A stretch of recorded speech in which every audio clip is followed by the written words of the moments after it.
3 simple steps para makapili ng stocks na nagbibigay ng regular dividend. Gusto mong malaman? I-share ko na.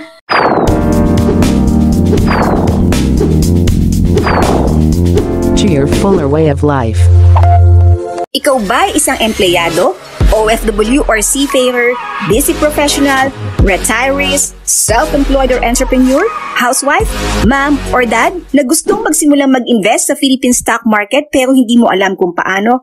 Good news! I'm inviting you to attend to my free online webinar training para matuto kang makapagsimulang mag-invest sa Philippine stock market. This webinar is absolutely free for you. Let me guide you first before you begin to invest in the Philippine stock market so that you can minimize the risk of investing. Ilalagay ko ang free registration link sa description ng video na ito. May isa pa akong bonus para sa'yo. Ibibigay ko din sa iyo ang aking free ebook copy na The Fuller Method Learn to Grow Your Money Exponentially para mas matuto kang magsimula mag-invest sa Philippine stock market. I-download mo na ang ebook na ito. Ilalagay ko ang link sa description ng video na ito. At basahin mo na yan bago tayo magsimula sa ating free online webinar training para mas handang-handa ka na para makapagsimulang mag-invest sa Philippine stock market. Kaya, tapusin mo ang video na ito para mas madami ka pang matutunan at ma-receive mo ang mga bonuses na aking ibibigay para sa iyo. Handa ka na ba? Type ready kung handa ka na. Dahil pag tinype mo yung ready, ibibigay ko sa iyo personally yung link ng free webinar at free ebook. Okay, so let's start. My name is Cynthia Fuller and I'm the founder of TheFullerMind. So ito na po, i-share na po natin kung paano ka pipili ng stocks na nagbibigay ng regular dividends. So, wag na po natin patagalin. I-share ko na yung 3 simple steps paano ko ito ginapiliin, yung stocks na nagbibigay ng regular dividend. Pero may requirement lang ako, kailangan good fundamentals ang stock. So, paano mo malalaman kung good fundamentals?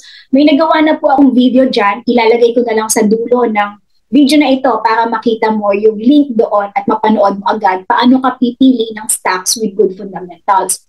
Okay, so yun po yung isa sa number 1 requirement ko ha. Pero, for me po yun ha, para sa akin. At kung paano ko siya ginagawa, madali ko lang naman po siyang ginagawa. Kasi ang gagawin ko lang naman ay, una, syempre mag-open ako ng trader's account ko. So dapat naka-open ka na rin ng trader's account mo. Sana yung broker na mapili mo ay nagpo-provide din ng mga data para mas madali natin mahanap yung mga information ng stocks na kailangan natin. Okay po?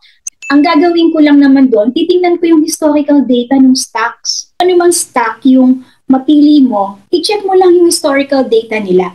So makikita mo doon kung tuwing kailan nagbibigay ng stocks. Hindi ko na kasi masyadong kino-complicate. Basta ang importante nga po ay good fundamentals kasi kapag ka dividends, yung aking gustong kita from the stock na yon ay dapat good fundamentals kasi ilo-long term ko yon.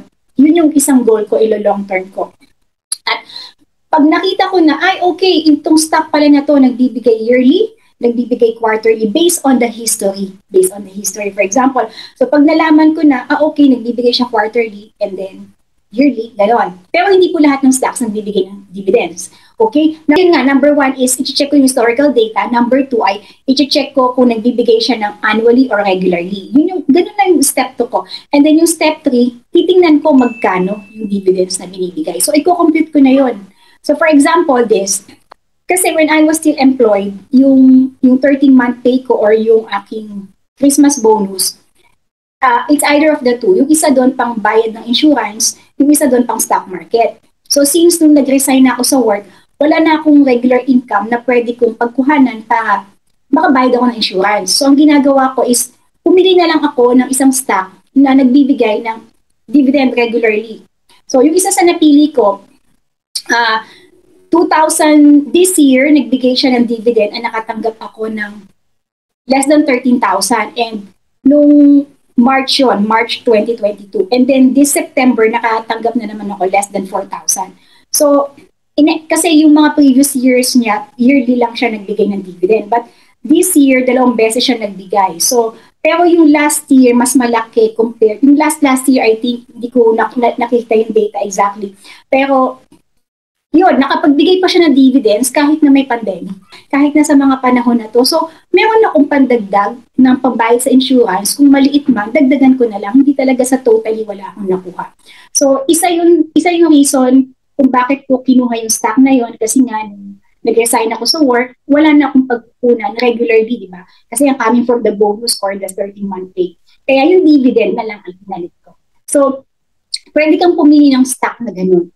Make sure lang good fundamentals ha, kasi kapag pumili ka ng stock that gives regular dividend, most likely, ilo-long term mo yun eh. So, make sure na na good stock, di ba? So, again, number 1, tingnan mo yung historical data kasi nandun yung sa pag nag-open ka ng trader's account, sana yung broker mo nagbibigay ng ganung data.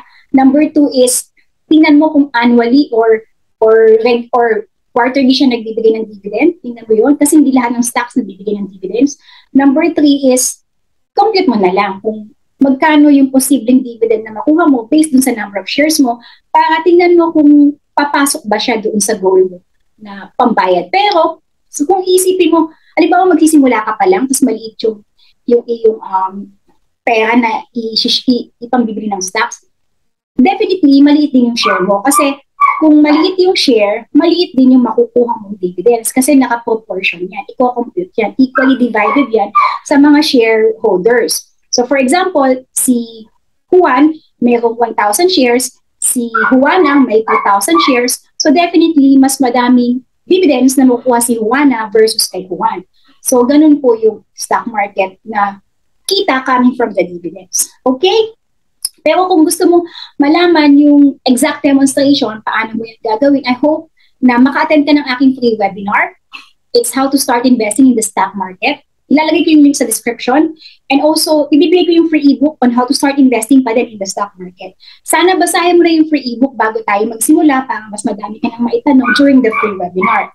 Also, ilalagay ko yung link sa description para yung lang mga link ng free ebook and ng free webinar para mas madali mo makuha yung free ebook, ma-download, at madali ka makapag-register sa free webinar. Okay? And also, please, so mag-comment ka ng learn more para malaman ko na natapos mo itong video na ito at para na din personally may bigay ko sa iyo yung link ng free ebook and free webinar.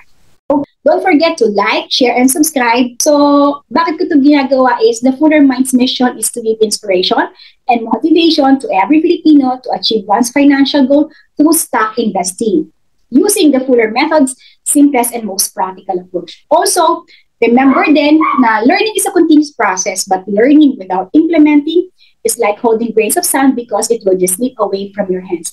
Again, please like, share, and subscribe po sa aking channel para ma-notify ka whenever magkakaroon ako ng bagong video. By the way, click mo pala yung notification bell para ma-notify ka. Okay? So, salamat. This is Cynthia Fuller and I'll see you in my next video.